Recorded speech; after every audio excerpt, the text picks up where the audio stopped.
Please be advised that the views and opinions of the host and guests do not reflect those of the station, the management, and its network. The information provided in the show does not and is not intended to constitute legal advice. Instead, all information and content in the show are for general informational purposes only. No viewer should act or refrain from acting on the basis of information provided in the show without first seeking legal advice from a proper counsel.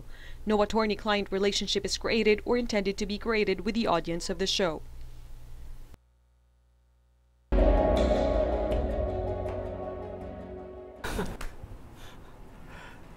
Good day mga kauntahan. Welcome back to People's Court, ang show na naglalayo na mabigyan kayo ng maayos na legal information sa simple at masayang pamamaraan tungkol sa mga iba't ibang important topics. Katulad na lang ng topic natin today, na talaga namang very timely at inaabangan. Pero bago pa po tayo magpatuloy, syempre pa, dapat ko munang i-introduce ang ating co-host, the one and only Judge Jing Oyenko Nolasco. Hi, Judge Jing. Hi, Attorney Al, at hi sa ating mga kahuntahan na nanonood ngayon. Alam mo, Attorney Al, excited na ako mag-topic reveal kasi ang dami nagre-request actually ng topic na ito. Simula pa nung start of the year. Yes. At sa mga teleserye natin actually, usually may ganitong sitwasyon, di ba? Either the main plot siya or subplot, di ba? Correct. Oo nga no, Judge. Pero mamaya na tayo mag-topic reveal. May question muna ako sa iyo since you mentioned about teleseries. Ano ang favorite mong teleserye? Isa ka rin ba sa mga nag-aabang at nagsentimiento sa ending ng Probinsyano? Secret. Pero eto lang masasabi ko kay Cardo ng Ang Probinsyano. Daig niya lahat ng superheroes, di ba? Nakailang MCU at DC superhero movies na tayo in 7 years. Nandun pa rin si Cardo, di ba? At feeling ko nga siya lang talaga ang katapat ni Thanos. O ikaw naman, anong favorite mong teleserye, Attorney Al? Yes. Ayun, since sabagit mo si Thanos, siguro kahit na ilang beses mag-snap si Thanos, buhay pa rin siya. Buhay pa rin si Cardo doon. Ganun siya kagaling. Correct. Okay, now to the question, ano favorite kong teleserye? Naku, Judge, madami. Pero mostly American na teleserye. No, yeah, kasi at least yung kasi napapanood ko na hindi live kasi pag sa TV kasi kailangan nandun ka, eksakto oras, ganyan. And so my all-time favorite ay Sex and the City. Wow. Ayan. Di ba nabanggit natin last year? Last year pa ba yun? Mga unang episodes yeah, natin. oo, correct. Kasi di ba pinapahapyawan natin na meron nang sequel ang Sex and the City, yung And Just Like That, no? Sadly, without Samantha Jones. Ayon kasi sa online sources, shooting for season 2 will start October 2022 at may papalabas daw siya by summer next year. Kaya may nakaka-excite na.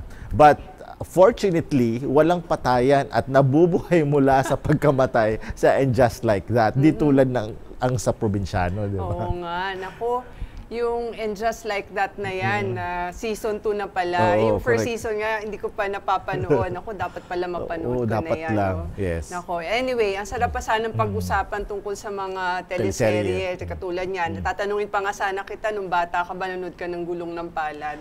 Oh yes, yun. At saka Dayuhan. Starring Harleen Bautista ba yun? Talaga ba? May Oo, ganun? may Dayuhan. Bukod pa sa Heredero, tsaka Yagit. At saka Agila. Ayun, Agila. Oo. Ayan. Di ba hapon yun? Oo. Ayan. Pero yun na nga, baka mag-off topic na tayo. For now, magbalik tanaw na muna tayo sa napaka-interesting discussion natin on competition law with no less than Commissioner Emerson B. Akende. Roll VTR. Pagka lumapit po ba, for example, ang consumer at business, kasi sabihin victim sila nitong anti-competition, ano po yung remedies na pwedeng ma-avail or mabigay po ng PCC sa ganitong concerns? Pwede naming patigil yung lahat ng anti-competitive conduct or agreement na nakikita natin. Pwede rin namin silang bigyan ng penalty itong mga negosyong ito. At at the same time, ang pwede pa namin gawin ay pwede nating mag-issue tayo immediately ng cease and desist order or injunction as mentioned, para ito ay at least habang iniimbestigahan ay hindi na patuloy na magkaroon ng anti-competitive conduct. Ang mga programa na ginagawa ng Philippine Competition Commission, ang unang-una ay pinapaalam namin sa publiko na maintindihan nila yung Philippine Competition Act. Ang isa pa na ginagawa din namin ay pinopromote namin ngayon yung National Competition Policy.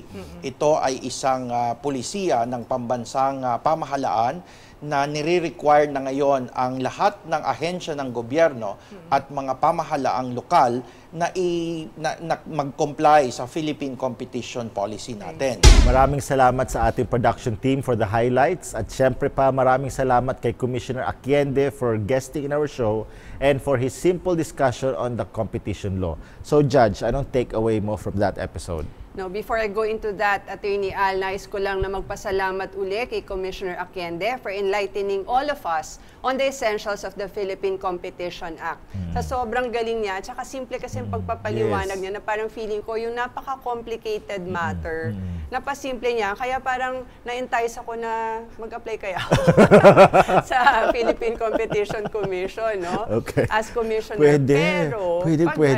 pag Oo. nag-apply na si Com Correct. Aquiende As chair. Correct. yun. Oo. Baka totoo. Totoo. Naku, ikokoto isi-save nila to. Yun na nga, Yes. Naku. Pero anyway, thank you again, Commissioner Emmer. Until next time, ha? Now, for my takeaway, alam mo, Attorney Al, ang tumatak talaga sa isip ko yung paliwanag ni Commissioner Aquiende regarding yung dominant party. Na halimbawa, nagbagsak presyo ang isang entity to entice the customers, pero hindi naman dominant yung entity na yon, no? Then there may not be a violation of the Philippine Competition Act, yung anti-competition provisions Yes, niya. anti-competitive agreements. Anti-competitive agreements, mga ganon. Tapos yung discussion din about dun sa paghahati ng market at teritoryo. Parang yung sinabi mo, Attorney Al, yung sa inyo ba yun? Sa Mindanao, yes. O, sa Mindanao na parang... May western part na... Doon sa bus line, yes, diba? sa bus line lang na yun. So, eastern part naman, Oo. yung isang bus line na naman. pinag-usapan nila, Yes. di ba? It reminded me of that movie. Ewan ko kung tama tanda ko. Parang si FPJ at si Ramon Revilla yun eh. Yung sa akin ang tundo, iyo ang Cavite. Tama kaya ang title ko. Ikaw naman, Attorney Al, ano ang takeaway mo from that episode? Ay, naku, correct ka doon sa example mo, no? Kasi yung isa nga naman, taga Cavite yun eh. Diba? So, yung isa namang tundo sa parang kanya. pinaghatian nila. diba? Ayun. So, perfect. Maganda example yon on anti-competitive agreements. Indeed, napakalinaw ng discussion natin with Commissioner Aquiende tukol nga dito sa mga anti-competitive agreements. Ang takeaway ko lang ay related din doon sa sinabi niyo, Judge. Ang competition ay maganda di lang para sa negosyo. Nakakabuti din ito sa ating mga consumers. Una, dahil sa competition, maganda or gumaganda ang mga produkto at serbisyo ng mga negosyante. Siyempre, hindi sila papahuli sa kalaban. Pagbubutihin pa nila ang kanilang mga offerings para hindi sila matalo sa merkado. Pangalawa ay dahil sa kompetisyon, dumadami ang mga choices ng mga mamimili. At hindi lang yun, posible pang bumaba ang presyo ng mga bilihin. Kaya at the end of the day, tayo ang panalo sa kompetisyon. Basta dapat healthy competition lang. At sa negosyo lang dapat. Tama. Hindi sa personal na buhay at sa mga relasyon, ika nga ni Judge. Correcto, di ba? Gaya nga nung sabi ko last week sa last episode natin. Healthy competition sa business pero hindi sa relasyon, di ba? And as always, napaka-perfect po na explanation ni Attorney Al, di ba mga kahuntahan? Sa akin, ang simple lang, sa kanya talaga detalyado. Grabe. Hindi, ikaw talaga, Ang galing talaga. ang aking idol sa mga explanation. Yes. Anyways, thank you for that. Mamaya, nagtataka ako, baka mamaya meron akong pasundot ng pang-aasar yan eh. But anyway, mga kahuntahan, if you missed our episode on the competition law, chill lang. Kasi po yung episode na yon at lahat ng episode ng People's Court are available on our Facebook page and YouTube channel. Just search for GNN People's Court. Click on the episode that you would want to watch and learn and enjoy. Then if you have any questions, comments, suggestions for us, let us know by sliding into our DM. Kasi katagal ko na din naririnig yan. Slide into my DM. Dati nung narinig ko, akala ko bastos yan. Like, would you like Yung to pala slide po, into my DM? Oo, yung pala po, magdi-direct message lang kayo. Yun. Ibig sabihin nun. Correct. Or PM is the key. Yes. Ika nga. Sa aming Facebook page po, o kaya naman, ay sa Messenger, o kaya naman po, mag-post po kayo ng comment, either po dun sa Facebook page namin or YouTube channel. Meron din po kaming TikTok at saka Twitter account. So, pwede rin po kayo dun mag-message kung gusto nyo. Now, we read all your questions, comments, and suggestions and reply to them as well. Kaya, what are you waiting for, mga kahuntahan? Mag-message na. Now na. Yes, diba? Pwede. Pero mas maganda po, mga kahuntahan, to watch each new episode on its first airing every Thursday at 7 p.m. on GNN. Channel 1 yan sa GSAT and other affiliate cable providers. Yes. Meron din po ang GNN sa Free Channel o UHF, Channel 47 po yun. Pero highly recommended po namin na kumuha po kayo ng GSAT dahil super affordable po ito, as you can see from what is being flashed on your screen right now. Pag may GSAT po kayo, you will have access not only to GNN but also to the other channels available on GSAT at mapapanood nyo pa rin ang iba pang interesting programs ng GNN tulad ng Sa Barangay Tayo, Showbiz Chismax, Millennial TV, among others. Kaya mag-GSAT na, mga kahuntahan, now na! O, diba? Pareho po kami, parang level up lang yun now na, ni Attorney Al. Napaka-emphatic naman natin today, Attorney Al, ano? And napansin mo ng dami nating similarities, except sa height. Hindi kaya tayo kambal na separated at birth at pinaampon yung isa sa pamilyang hindi magkaanak. Grabe si Judge, kambal talaga. Grabe, hindi ka ba na-insulto? Ganon. Hindi naman, ubra. hindi Hindi naman. Tawag ka, grabe. So, Sa flatter. talino mong yan, oo naman. Sa ganda mong yan, di ba? Ayan, nagbulahan na po kami. Pero hindi talaga uubra. Kasi sa edad pa lang, my God, you're 20 years older than me. Ayan na, sinasabi ko na nga ba, may pahirit talaga po ito. Huwag po kayong maniniwala. 20 years talaga. 20 Pero di ba years. she doesn't look 20 years older than Kasi me? hindi po, 7 years lang po ang aming age gap. Ayun. Yun. Pero anyway, pwede pa siguro yung mga magkapatid na pinaghiwalay tapos napaampon sa iba yung isa. Parang yung teleserye ni Ano yun? Jody Santa Maria, yung Sana Dalawa ang Puso. Diba? Okay. Oo. Meron palang gano'n si Jody Santa Yes, Maria. oo. Kailan yun? 2018. 2018 Yes, pala. oo. Nako, but seriously speaking, mga kahuntahan, kaya po panay ang banggit namin tungkol sa teleserye at pag-aampon na laging nafi-feature sa mga teleserye ay dahil ang topic natin today ay... Abangan nyo po yan mamaya, mga kahuntahan, no? Grabe. Parang teleserye lang. Lagi kayo binibitin. In the meantime, mag-shoutout na muna tayo, Judge. Ikaw talaga, Attorney Al. Binitin mo ang ating mga kahuntahan tungkol sa topic natin. And worse, you cut me off. I-contempt na talaga kita niyan. Sige. Oy, grabe, Judge. Sumisegue ka na talaga sa isang future topic natin. Naku, halata ba? Yes. Anyway, abangan nyo po, mga kahuntahan, ng future topic namin on contempt of court. Interesting din po yun. In the meantime, sige na nga, bago tayo mag-topic reveal, mag-shoutout na muna tayo. At bago kita i-contempt, sige, mauna ka nang bumati, Attorney Al. Grabe, nakakatakot. Paano kaya mag-contempt to si Judge? Kasi usually, i-explain naman niya sa episode natin, di ba, imprisonment or fine. Naku, pag si Judge siguro mag-contempt, talagang hindi yung usual, no? Sige, we'll see. Abangan nyo po yan sa Abangan episode natin. Ayun, pero hindi Wala. ako magpapakontempt. Huwag na natin subukan. Behave po ako. Kaya babati na ako. So, una, babatiin ko sina Mami at Papang na naghihintay na kung kailan ko raw sila batiin sa show. Ayan, kasi actually, yung lagi naman talaga sila nanonood. Pero sabi ko, masyado namang lagi na parang, di ba? Oo, parang kailangan, araw-araw na tayo nag-uusap. Pero syempre, iba pa rin daw talaga naririnig nila. Yes, Diba? of course. Kaya, yun. Saka sila din kasi nagbibigay sa akin ng mga pangalan ng mga babatiin ko, especially yung mga relatives ko from Zamboanga. Ayan. So, anyway, hello po kay Mami and Papang at saka sa mga relatives ko dyan sa Zamboanga. Kaya kung nanonood kayo ngayon, ipadala nyo lang ang mga pangalan nyo sa mom ko para at least mabati ko kayo specifically by name. Yes. Ayan. But before I turn the table sa inyo, Judge, gusto kong batiin. No? Yes. A very special person. Yan. Dito sa show at saka syempre sa buhay natin dahil kaibigan na rin natin siya. Ang ating executive producer at camera man for today, and some days Yes. na si Sir Butch. Ayan. Serrano. Nasaan na? Ayan. Okay. Yes. Happy Ayan. birthday, Ayan Sir po siya. Butch. Yan. Happy August birthday. 25, mag-18 na po si Sir Butch. O, diba? Ayan. So, happy birthday. 18 talaga. Kasi young looking. Sino po? Ayan, mga kahuntahan. Sino po ang kamukha ng ating executive producer? Diba? Meron siyang kamukha na dating street boys. Sino? Member ng street boys. Dating street na boys? naging magaling na actor. Naitago na lang natin sa initials na J PAH. O, yan. O, diba? So, happy birthday sa'yo. And since birthday greetings na, mag-advance happy birthday naman ako sa aking mga cousins. So aside from kay Sir Butch, mga Agosto rin ito. Una, yung aking artistahing pinsan na CPA, na si Manong Manny Miranda. August 29 ang birthday niya. Pangalawa naman, actually pangalawa at pangatlo, kasi kambal sila.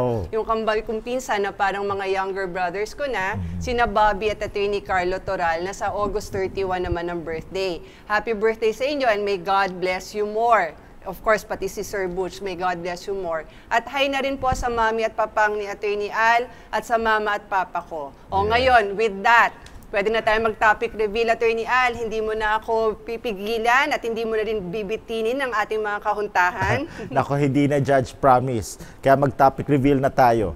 Mga kahuntahan, kaya po panay ang bagit namin tungkol sa teleserye at sa pag-ampon ay dahil yun po ang pag-uusapan natin today, ang bagong batas tungkol sa domestic adoption. Talaga bang napapabilis nito ang adoption process? Paano ang proseso nito? Yan at iba pang mga katanungan ang sasagutin natin later sa second and third segments. At maswerte po tayo na ang ating special guest had an important role in the current law that we have and its implementing rules and regulations o yung IRR. Makikilala niyo po mamaya ang ating special guest sa ating second segment na Legally Speaking, kung saan sasagutin din natin ang isang question from one of our kahuntahans. That's right, Attorney Al. Ang featured question natin this week is from our kahuntahan na itago na lang natin sa pangalang Petra. Yes. Ito ang tanong niya. Good day po. Can my friend send me to his employer's meeting on Zoom to represent him to discuss his illegal dismissal? He was terminated in a call center. I am not a lawyer, but I understand legal processes learned from your videos. I also became an officer of a labor organization. I really wanted to help him because he doesn't know how to speak or to defend himself. Can I represent him in the meeting to be able to discuss why he was terminated? Will there be no problem regarding data privacy? It will show that I have read the employment contract. Am I allowed to know the conditions of the contract of my friend for me to better relate the problem to his ex-employer? Thank you in advance for your time and help. Maraming salamat, Ma'am Petra, sa iyong tanong at sa pagsuporta mo sa show namin. Patuloy niyo po sana ang panunood ng People's Court para madagdagan pa ang inyong kaalamang legal. Sinagot na po natin ang tanong na yan ni Ma'am Petra through DM sa Messenger. Pero para sa karagdagang impormasyong legal ng ating mga kauntahan, i-discuss natin ang sagot natin mamaya sa ating second segment. Yan ay sa pagbabalik ng People's Court.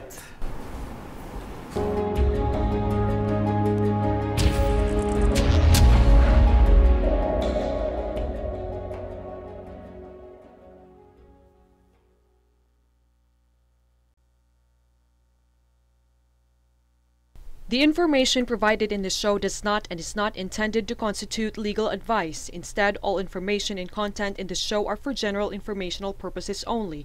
No viewer should act or refrain from acting on the basis of information provided in this show without first seeking legal advice from a proper counsel. No attorney-client relationship is created or intended to be created with the audience of the show.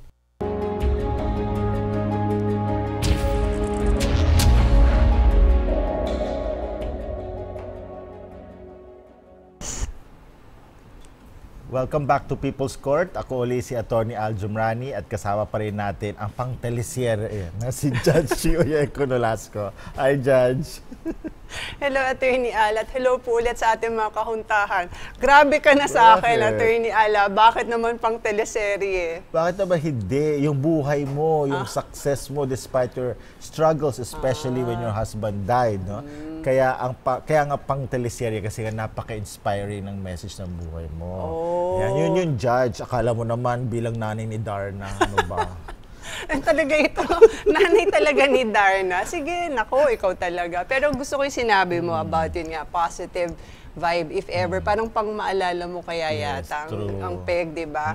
Kala ko, aasarin mo ako ng mas matindi pa kaysa sabihin mo na nanay ni Darna. Pero okay na rin, kasi maganda si Darna. Yes, diba? so, at saka ang nanay niya dito sa show ni, ni Jane De Leon, si Isa Calzado. Okay. Diba? Sige, pwede na rin. Kasi pwede. si Iza is 40, ako 50 na. Correct. Shucks, pang nanay na talaga. Pero pag nagka-teleserye kaya ako, ano kaya magandang title? Ang Byuda. Parang, alam, ang probinsyano, correct, di ba? yes, Pero parang mas type ko ang Black Widow. Ay, Pero grabe. parang pang-action yun. Oo nga. Kasi syempre, diba, Black Widow, yung Kay Scarlett. Scarlett Johansson. Pero kaya mo pa ba yun at your age? Magma-martial arts ka dun eh. Grabe ka maka-emphasize ng ano, no? At your age. Yan na ba sinasabi ko, hindi talaga pwedeng wala pong pang-aasar sa akin itong si Attorney Al. Hay mabuti na lang at pang teleserye rin ang kabaitan at pasensya ko po dito sa ating co-host. Anyway, sagutin na muna nga natin ang tanong ni Ma'am Petra, Attorney Al. Yes, Judge. Pwede naman ikaw na. Total, ikaw na rin ang may expertise to ko sa topic na yan. Ay talaga. At para pong isang ate sa isang teleserye, syempre po, pagbibigyan ko si Attorney Al. So para po sa kaalaman ng ating mga kahuntahan, kapag kayo po ay naharap sa katulad na sitwasyon ng kaibigan ni Ma'am Petra na nahaharap sa posibleng pagkakatanggal sa empleyo, although yung sa kaibigan kasi ni Ma'am Petra, supposedly natanggal na. Pero baka kasi kaya may meeting yun yung administrative hearing. So pag ang sitwasyon po ganun, no, binigyan kayo ng administrative hearing, na naharap kayo sa pagkakatanggal sa empleyo, pwede po kayo magpasama sa ibang tao during that administrative hearing, whether in person or online. So ang sagot po dyan sa tanong na yan ay yes, no, doon sa tanong ni Ma'am Petra. Pero preferably sana, ang isasama nyo po during the administrative hearing is a lawyer po. Or kung hindi naman ay may sapat na kaalaman tungkol sa labor law, lalo na sa relevant provisions ng batas tungkol sa dismissal. So wag po kayong magsama ng kung sino-sino lang kasi baka mas lalo pang makagulo, di ba? Now, ang tanong pa ni Ma'am Petra, may violation ba yun ng data privacy pag nagsama kayo ng ibang tao during the administrative hearing? Doon po, ang masasagot po natin dyan ay wala. Kasi po, pumayag po kayo na isama siya. At sa part naman ng company, actually, pagka ganyan kasi may mga administrative hearing, SOP naman or Standard Operating Procedure ng mga company na hinahayaan po nilang empleyado na magsama ng either abogado nga or iba pang tao, not necessarily a lawyer, to represent or even assist him or her. So, hinahayaan yun, inaalaw naman yun, no? Now, for further details po tungkol sa dismissal ng isang empleyado, mga kahuntahan, panoorin niyo po uli ang You're Fired episode namin with Dean Ada Abad. And so with that, pwede na tayong pumunta sa pagbibigay ng overview tungkol sa topic natin today on the new adoption law. Judge? Hay, bakit ako ulit?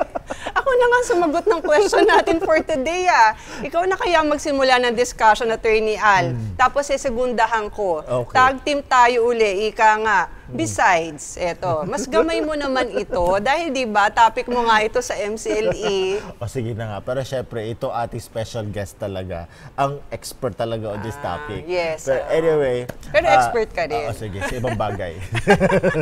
Hindi ko pwede i-share. Okay. Char! Anyway, kala ko makakalusot ako uli na ikaw na. Pero sige, sisimulan ko, then tatapusin mo. Parang title yun ng pelikula, di ba? Di ba? Ang hilig po natin sa pelikula, teleserye ngayon. Correct. Actually po, yung binanggit ni Attorney Al, ang title po talaga, Umpisahan Mo, Tatapusin Ko. It's a 1983 film ni FPJ. Ito nga lang, hindi ako sure kung napanood ko yun. Kasi actually, halos lahat ng action movies na pinapalabas dati, napapanood namin sa Channel 13 kung tama tanda ko. Ikaw ba, Attorney Al, napanood mo ba yun? Yung Umpisahan Mo, Tatapusin Ko? Nako, di ko napanood yun. Kasi una-una, 1983 yun, so 4 years old pa lang ako. Yung mga next years. O, di ba? Besides, anyway, basta hindi ko alam, basta naalala ko lang talaga yung mga pinapanood ko nung bata ako. Ay, yung mga pelikula ni Rudy Fernandez. Yung namamatay siya sa ending. Okay. Oo, diba? Oo, lagi siya namamatay sa Lagi ending. talaga siya namamatay, kaya tuloy. Okay, Joke lang. Anyway, bago na naman tayo off topic, Judge, uumpisahan ko na. Yes, umpisahan mo na, tatapusin ko, di ba? O yan, Yes, proceed. sige. So mga kautahan, dito lamang ito. Sorry. Yan po, kaka-action film ni Attorney Al. Yan. Kasi sinimula mo sa uumpisa ko, tatapusin Tapusin ko. mo, okay, Anyway, I was supposed to say, Nito lamang January 6, 2022, pinirmahan ni dating President Duterte ang Republic Act number 11642, also known as the Domestic Administrative Adoption and Alternative Child Care Act. The passage of Republic Act 11642 recognizes the policy of the state to ensure that every child remains under the care and custody of parents and be provided with love, care, understanding, and security towards the full and harmonious development of the child's personality. The best interest of the child, sabi ng batas, shall be the paramount consideration in the enactment of alternative care, custody, and adoption policies. Okay. O, yun na. Ayan na, yun na talaga. Okay. Sisegundahan ko po yung sinabi ni Attorney Al. Sa ilalim po ng batas na iyon, i-reorganize po ang Inter-Country Adoption Board or ang ICAB sa isang one-stop quasi-judicial agency on alternative child care known as the National Authority for Child Care or NACC na naka-attach po sa Department of Social Welfare and Development or ang DSWD. Nakalagay din po sa batas na lahat ng tungkulin at responsibilidad ng ICAB, pati na rin po ng DSWD at ng iba pang government agencies relating to or kaugnay po ng alternative child care at ng adoption o yung pag-aampon po ay nililipat na sa NACC. But wait, there's more. Nakalagay din po sa batas na the NACC shall ensure that the petitions and all other matters involving alternative child care, including the issuance of certificate declaring a child legally available for adoption or yung tatawag na CDC-LAA, and the process of domestic and intercountry adoption, foster care, kinship care, family-like care, or residential care ay gagawing simple or simple, mabilis, at hindi magastos. And it should redound to the best interest of the child involved. Yun. At nilikha rin po sa batas ang Regional Alternative Child Care Office or ang RACO para sa bawat rehiyon ng Pilipinas. Now, para saan ba itong RACO? Para po masiguro ang well-functioning system of receipt of local petitions for CDC-LAA and adoption. At pati na rin po sa iba pang mga request tungkol po sa alternative placement and well-being of the children. Bukod pa dyan, nakalagay din sa batas ang specific periods which the NACC, the RACOS, at iba pang government offices should observe to decide on petitions for adoption and facilitate documents.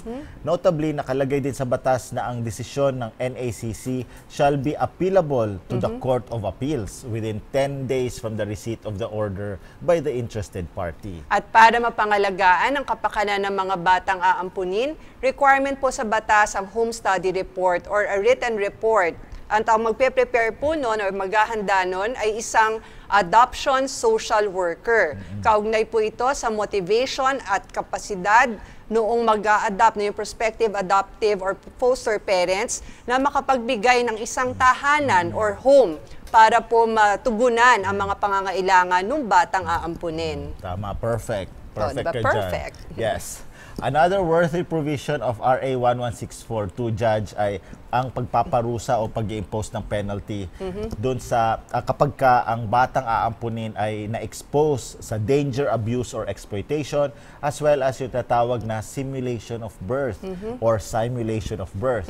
Ito yung fictitious registration of the record of a child under the name of a person na hindi naman niya totoong nanay or tatay. Yun. Add na rin natin na last June 22, Attorney Al, na June 20, tama, June 2022. Yes. Tama ba? Oh, Hindi, tama. June, in the year 22. 2000. Ano ba yan? Naguluhan na po. June 2022. June 20, yun na po. June June 2022. Taylor Swift pasok. Sorry Feeling po. 22. Ay nako, ayan na.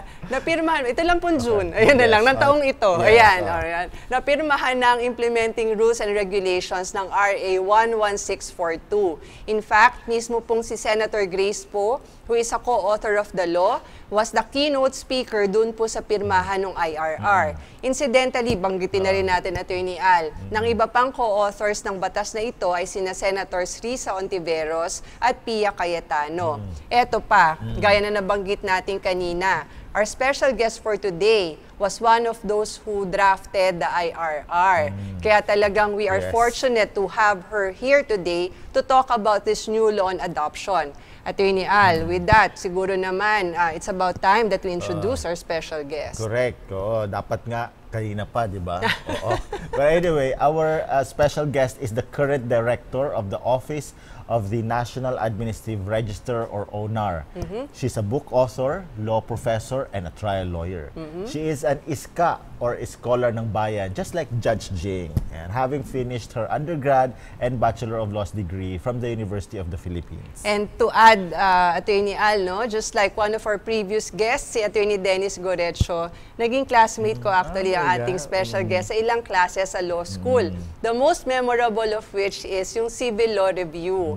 Plus, sabay kami ng duty sa Office of Legal Aid noon. Talaga? Kami yung tinatawag na Saturday group. Yan, parang that's entertainment, di ba? Diba, taray.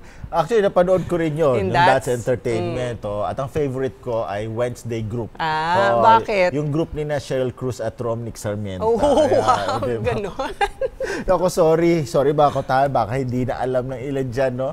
Kung, lalo ni mga millennials kung ano yung That's Entertainment. So, 80s kasi yun. At saka also, I wonder, naabutan ba nila yung Ang TV na 90s naman? Oh, baka yung millennials abutan yeah, yung ang TV, posible. pero yung mga Gen Z, hindi na, hindi na di ba? talaga. Kasi iba na yung kanila. Correct. Pero mga kahuntahan, paki-research na lang po ano ba yung Das Entertainment at pati na rin po yung ang TV. In the meantime, we're truly honored to have on the show the beauty and brains director, Flordeliza C. Vargas. Yes.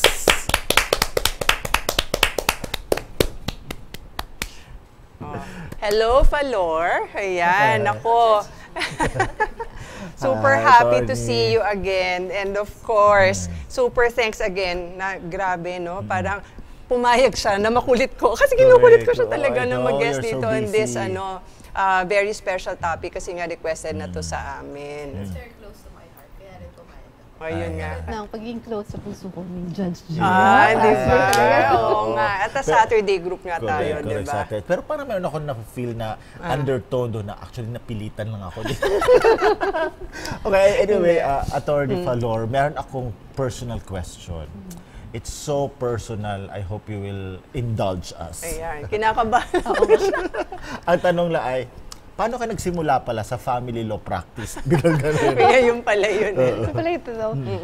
Nung pagka-graduate ko at nung naging abogado na ako, nag-solo practice ako kasi allowed kami sa UP Law Center. No? I was working there full-time pero we're allowed to practice.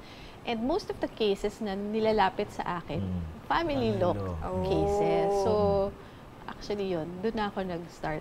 Actually, even pala, before I became a lawyer, I worked with an NGO, women's NGO, and we handled mostly women and children cases. So, doon na talaga nagpunta yung practice. At nagustuhan mo, At obviously. nagustuhan ko. Ngayon, yun At pala saka yun. How, di ba, how apropos. Apropos. Apropos na. Ano yung apropos? Spell. A-P-R-O-P-O-S. Di ba, silent S yun, di ba? Oo, tama. Ito Correct. nung law student ako, pag nag-recite ako, apropos. Di ba? Di ba pala, wala pala S yun. Ayun. At saka how apropos, kasi nga, di ba, Yes. nag-instrumental kayo dito sa drafting ng IRR. Oo, nitong ng bagong adoption. batas. Kaya nga talagang perfect na siya yung guest natin Correct. ngayon. At mga kahuntahan, patikim pa lang po yan. Abangan nyo po mamaya sa Amicus Curiae segment natin ang ating mas malalimang diskusyon on the new adoption law. Yan po ay sa pagbabalik ng People's Court.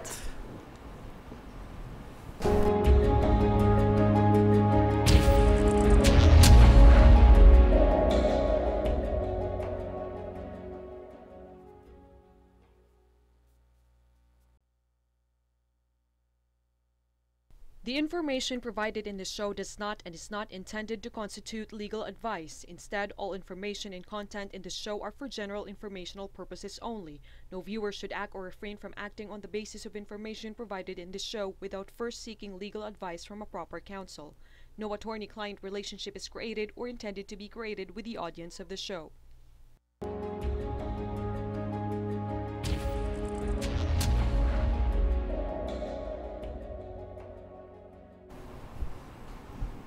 Welcome back to People's Court, mga kauntahan. Ako pa rin ito, Attorney Al Jumrani, with my People's Court partner, Judge G. Oyenko Nolasco.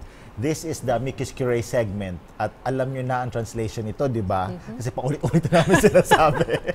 So, pwede tayo magpa-game nun. Correct, di ba? Sa anniversary natin, di ba? Yes, Ano ibig sabihin ng ano? amicus curiae. Amicus curiae, Yes. correct. Ayan, pero alam na nila yon. Yes. It literally means friend of the court. At ang ating friend of the court and special guest today, special guest, Special guest. ay walang iba kundi si Director Flor de Lisa or Attorney Falor, si Vargas. Ayun, okay. And since marami tayong tanong para kay Director Falor, simulan na natin ang discussion. So, Attorney Al, since yung mga nakaraan ako yung nagsisimula ng tanong, o sige, dahil nga para akong ate sa teleserye na mapagbigay sa younger brother. Ikaw na ulit mauna. Correct. Buti na lang sa akin yung pinakamadaling tanong. When did the new law take effect? Well, the law took effect January 26, 2022. Okay. And the IRR took effect August 10, 2022. Ay, bago bago lang Because it talaga. was published only July 26, 2020. Okay. Wow. Okay. So, yun yung 2 dates. Pero di ba ang reckoning talaga niya, parang masasabi nating fully implemented na siya is yung sa IRR. The IRR. Oo, kasi doon, nandun na yung details na wala doon sa yung batas. procedure kung Correct. paano isa buhay yung provisions ng Correct. batas. Okay.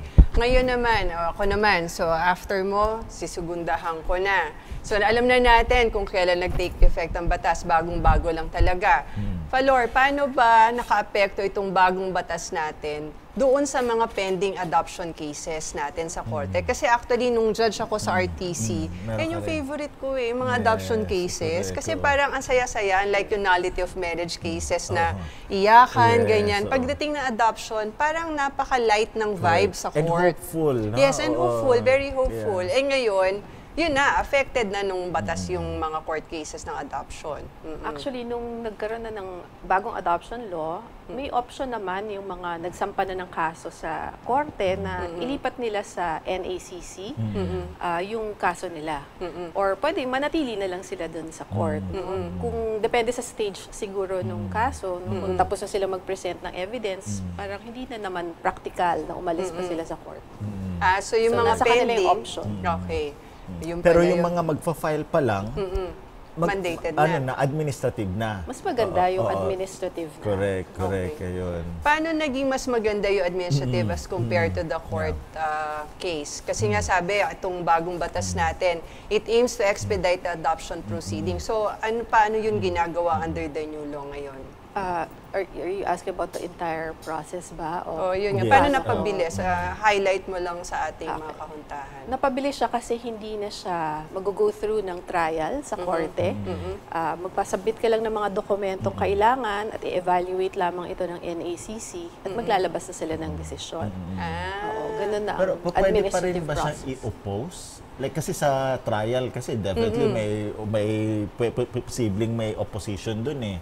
So kung administrative na, posible pa rin bang may mag-oppose dyan? Posible pa rin may mag-oppose. Okay. O sige, so para mas ano pa, i-detail na natin kasi nga sabi mo mas simple. Kumpara nga natin, mas simple ba talaga? Can you give us a run-through of how it starts? Like for example, merong gustong mag-adopt.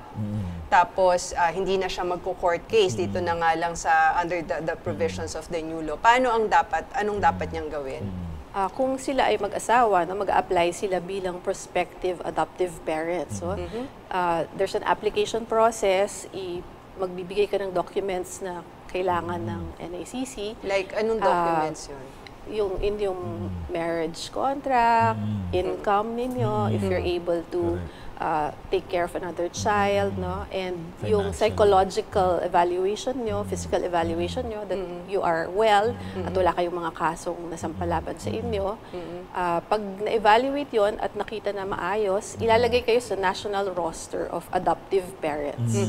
So pag nandun na kayo sa roster, maari na kayong i-match with children who are available for adoption. Okay. So pag na-match naman kayo sa isang bata, magkakaroon ng supervised trial custody, usually at 6 months. And then pag maayos yung naging resulta ng trial custody, i-recommend kayo na mag-file na ng petition for adoption. Okay, pag may petition for adoption na-submit ninyo sa NACC, they have 60 days to determine kung i-grant or hindi. And then 15 days for the executive director to approve the approval ng kanilang adoption. Okay, meron akong follow-up doon. Sige. Kasi Ako doon rin. sa Tapos mo. doon sa proseso na yon na ilalagay pa sa National Register yung prospective adopter, tapos ima-match with a child legally available for adoption. Yan yung mga hindi magkakilala na magulang at saka yung bata. Paano naman kung halimbawa meron akong pamangkin na since nung bata pa siya, inalagaan ko na, tapos yun nga, ang tawag niya sa akin is mommy, daddy, ganyan. Tapos, ayun, so tatawag ko sa kanya, nak, mga ganyan. So, ibig sabihin, tinatrato ko na talaga sarili ko, anak. Ayan. So, do I still, parang pwede ko naman apply o parang ganun din ima-match ako sa ibang bata? Pwede nang hindi ka i-match kasi ang tawag doon ay relative adoption. So may specific process din po tayo dyan for relative adoption, step-parent adoption, at saka yung adult adoption, yung mga 18 years old na, pero nung bata pa sila, itinuring nyo ng mga anak ninyo. Pwede nyo pa rin silang i-adopt. Okay. Ayun. So, anong pagkakaiba? Hindi, before nga pala ako pumunta doon. Kasi, ang una ko itatanong, yun yung follow-up ko sana, kasi nabanggit mo nga, follower kanina, yung NACC na ifa-file sa yung petition sa NACC. Ngayon ba, operational ng NACC? Meron kasing transition period na tinatawag. 3 years yun under the law. So, kailangan i-transition yung mga ibang function ng DSWD and ICAB to the NACC. And then they need to establish mga RACU all over the country, as you mentioned. So, it will take 3 years. But, right now, they're accepting petitions for adoption. Ang kaibahan lang ay yung transition period, yung order of adoption na pipirmahan ng executive director ng NACC will have to be approved also by the DSWD secretary. I see. So, saan siya ifa-file? Like, for example, yun actually yung mga usual, dahil excited nga yung mga tao dito sa new adoption law, no? Ang tanong, saan ba siya ifa-file? Aside from yun nga, yung pag-distinguish natin mamaya nung tungkol doon sa relative adoption, step-parent adoption, saka adult adoption. Yung una muna, saan ito dapat i-file? Yung venue, yes. Okay. Pa-file mo siya sa RACU, Regional Alternative Child Care Office. Nung malapit sa lugar kung nasaan kayo. Kung nasaan kayo, hindi yun sa lugar ng bata. Depende kung nasa iyo na yung bata, din dun sa lugar. Kung magkaiba? Sa parent yun? Dun sa petitioner.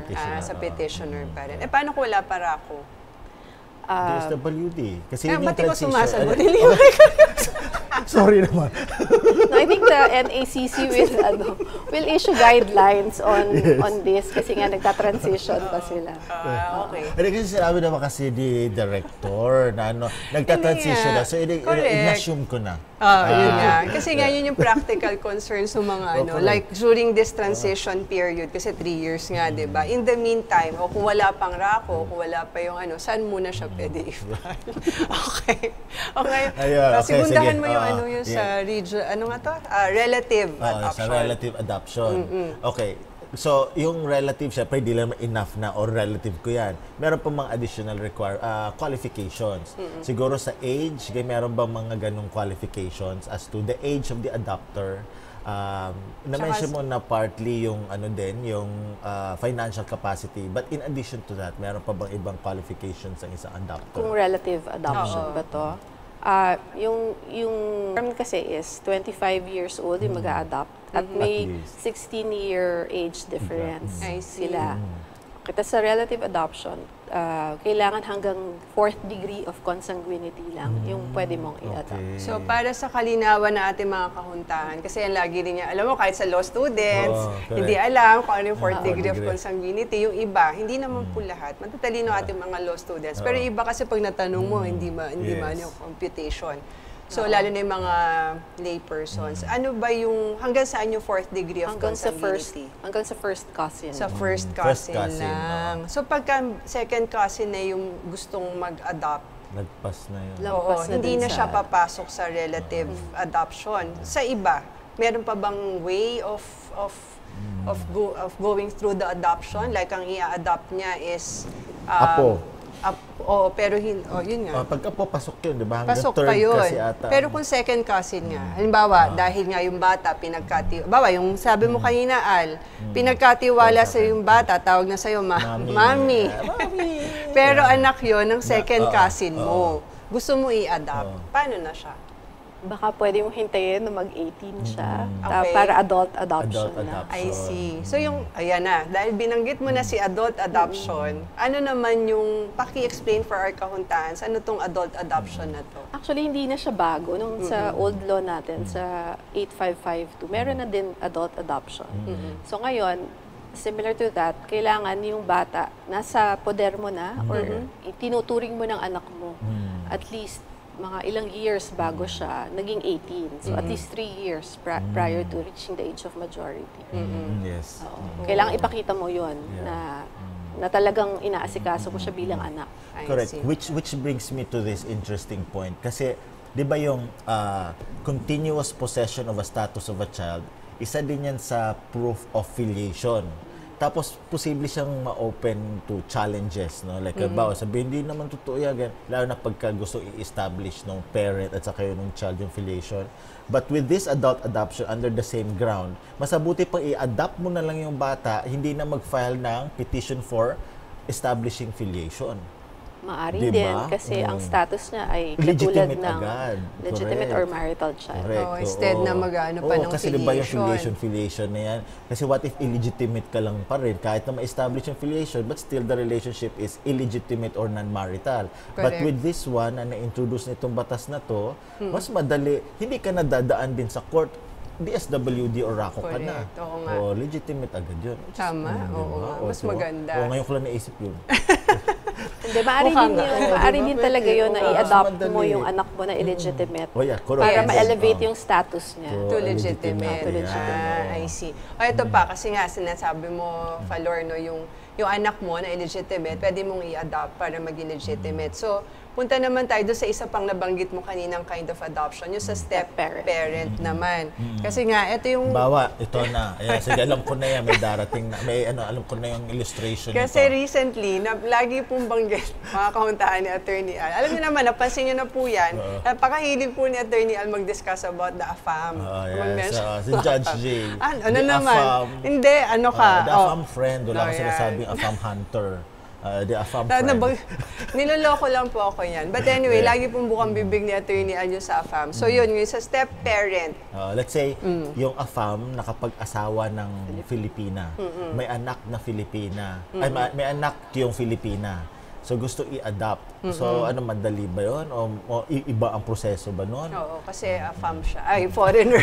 Kasi foreigner siya. Papasok pa ba siya rito sa domestic adoption? Kasama pa rin siya. Yun nga, step-parent adoption yun. Pwede niyang i-adopt yung anak ng kanyang Filipina spouse. Okay. Kahit na hindi sila taga rito.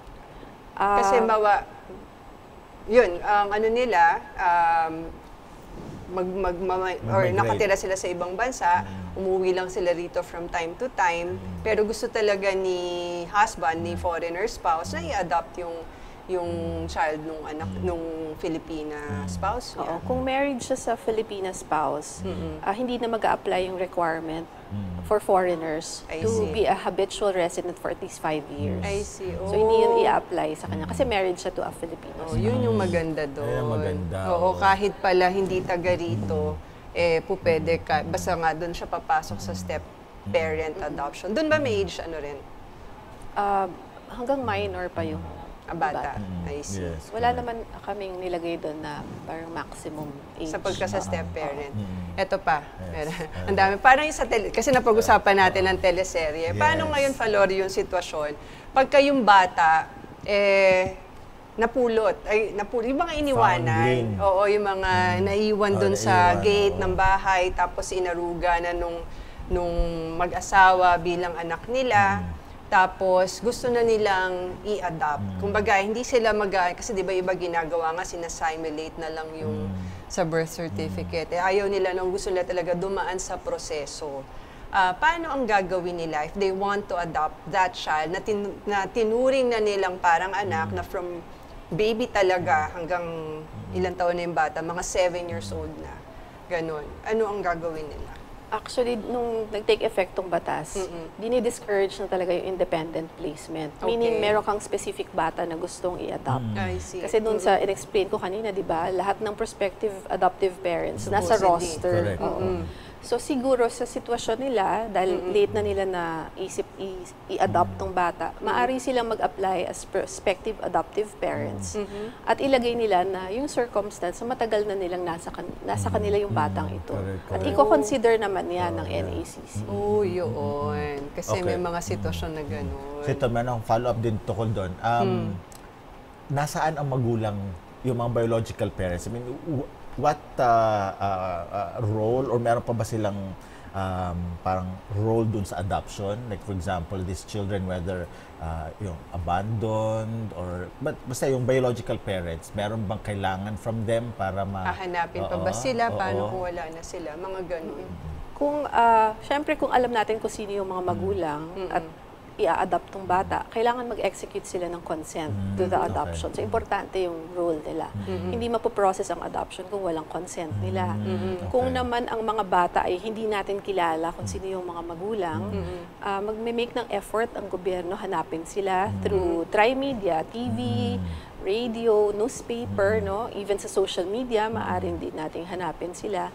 At pag talagang nakitang hindi, kahit mga relatives nila, hahanapin din. At pag hindi talaga mahanap, kailangan ma-declare itong mga bata na to as available for adoption para magkaroon na sila ng pamilya nila. So kahit yung CDCLAA. CDCLAA tawag. So kahit yung nabanggit kong sitwasyon kanina, yung batang natagpuan na lang dun sa gate tapos pinalaki na bilang parang anak na nitong couple na to, ganun pa rin, hahanapin pa rin yung biological parents. Yes. Gaano katagal usually yan before ma-declare yung bata na legally available siya for adoption? Mas pinabilis na rin ngayon yung proseso ng CDCLAA. Kasi nga kailangan ma-place for adoption agad itong mga batang ito. Correct. So how fast? Like, di ba sabi mo mag-exert ang effort ng ang government na hanapin tri-media, so sa social media, phone, mga ganun-ganun, publication, ganyan. Gaano katagal yung reasonable time for that? Depende kasi yun sa circumstances ng bata kung saan siya nahanap at may relatives bang nakita. So, iba-iba yung magiging timeline niya for I that. see. Okay. So, yun yung mga proseso, mga kauntahan, no? Depende nga doon sa circumstances. Now, my question is, ano ang legal effects ng adoption? Yan. Legal effects ng adoption ay magiging legitimate or marital child muna ang bata. So, lahat po ng karapatan ng isang legitimate child, yung gamitin yung apelido ng magulang, magmana sa mga magulang niya. So, yun yung isang effect. At saka dito sa bagong batas natin, ang adoptive parent at adopted child ay magiging heirs of each other na. They can inherit from each other. At ang mga kamag-anak ng adoptive parents, yung mga magulang niya, mga kapatid niya, ay kamag-anak na rin ng adoptive children. Dati kasi walang gano'n. I see. Kamag-anak lang niya yung adoptive parents. So ngayon po lahat kamag-anak. So ibig sabihin, pwede na rin magmana itong adopted child dun sa lolo niya, yung parents ng adoptive parents. Yun. Meron lang akong alam ko medyo limited time na tayo. Pero ito kasi, natanong ko na rin to sa'yo and Falor before, yung tungkol sa adoption social worker. Kasi nga, nung nag-inquire ko kay Falor before, sabi ko, ito ba adoption social worker? Ito ba yung ating mga court social worker from the LGU, yung sa DSWD na local offices na social worker. And para sa benefit na ating mga kahuntahan, Director Falor, pakipaliwanag, sino ba tong mga adoption social workers na ito? So, itong mga adoption social workers are mga registered social workers, licensed social workers with at least 3 years experience in alternative child care and adoption or in both, no? So they are the only ones who can sign the social case study report that we prepare for the adoptive children. Tapos kung wala naman po tayong adoption social worker na mga accredited to ng NACC, pwede rin pong adoption para social worker. Mga walang license po ito na social workers, pero ang pipirma pa rin po ay adoption social worker. Kailangan. So, saan sila nahahanap? Kumbaga, saan sila matatagpuan para gumawa ng mga case study reports na yan? pwede po sila, i-accredit po sila na NACC and usually matatagpuan mo sila sa mga child caring agencies, child placing agencies, no? Sila kasi yung mga may experience. Yung mga LGU social workers, Tsaka yung maaari court din social silang workers. makonsider kung I sila see. yung magpapa-accredit din sa NACC. So, court social workers, tsaka LGU social workers, pwede rin naman, basta accredited sila. Basta Ganon. accredited. At Hindi pag ko lang po alam sa court social I worker. see. Oo. So, pagka nagtanong ang mga prospective adoptive parents sa DSWD, mabibigay ba, sino po ba ang mga accredited social adoption social workers? Mabibigyan sila ng... Pwede po silang I humingi see. doon. Okay. Yun, okay. Meron pa? Meron pa? Yung Oo last nga pala, na, yes, meron pang tanong. last na lang. Kasi nga, siyempre mahilig na hobby ni Judge G ang pakikimarites. So gusto niya Marites talaga talaga. ipatanong sa akin to. So ito, una-una mga kauntahan, note that this new adoption law, di ba, is also a criminal law, penal law, kasi may mga penalties din. At isa sa mga pinagbabawal doon ay yung tinatawag na adoption telling. Hindi Ano ba naman yung pinagbabawal. adoption telling?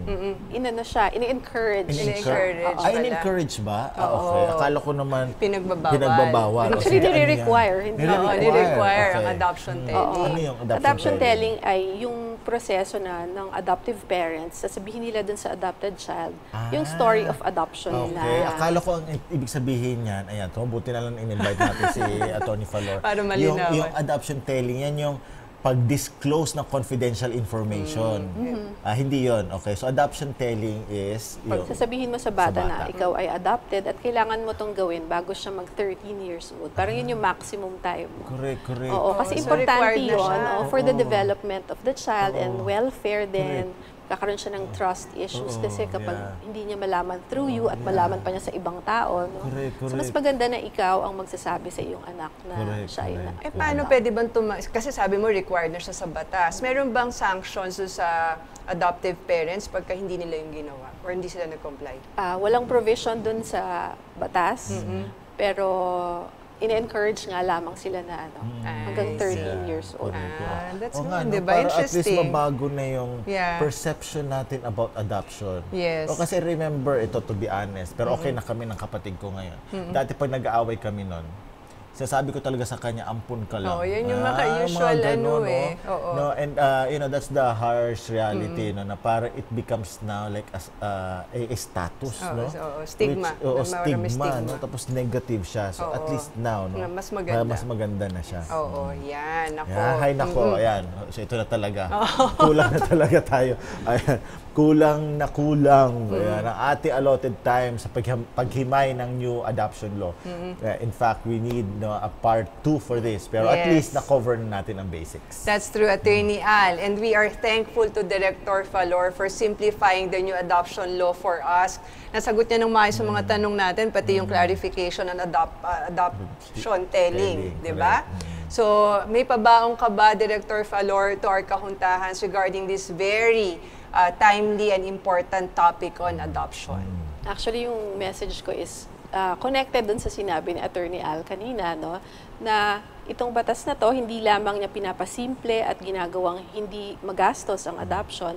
Bukod, meron pa siyang mga behavior na kailangan nating iwaksi or wag na nating gagawin. Tulad ng labeling or pagbully natin sa mga adopted children, yung negative stigma na sinabi mo kanina, no? Pwede tayong makasuhan doon at ang fine ay 10,000 to 20,000. So, kailangan nating irespeto ang karapatan ng lahat ng bata. Ayun, napakaganda, Nice, di ba? napakaganda. Ayun, so thanks so much, Director Falor. Talaga naman isang karangalan na makasama ka namin dito sa show. Sana ay pumayag ka mag-guest uli next time. Oo nga. Ayan. At posible ibang topic din. Yes, di ba? oo. Ayan. So, dyan po nagtatapos ang ating episode today on adoption, mga kauntahan. Maraming salamat sa inyong pagsama sa amin today. Kita-kits ulit tayo next week. Ako po si Atty. Al Jumrani. At ako naman po si former Judge Jing Uyenko Nolasco. Again, super thanks, Director Falor, for doing this. At syempre You're most pa, welcome. ayan. Next time ulit. Kukulitin kita ulit. At syempre pa sa inyong mga kahuntahan, sa walang sawa niyong suporta sa ating programa, maraming salamat po. Ngayon, kung may katanungan po kayo on the new adoption law, please feel free to message us anytime. Tapos, i-refer din po natin kay Director Palor. At syempre pa, samahan niyo po kami uli sa next episode dito sa show natin na For the People, By the People, Of the People. This is the People's Court.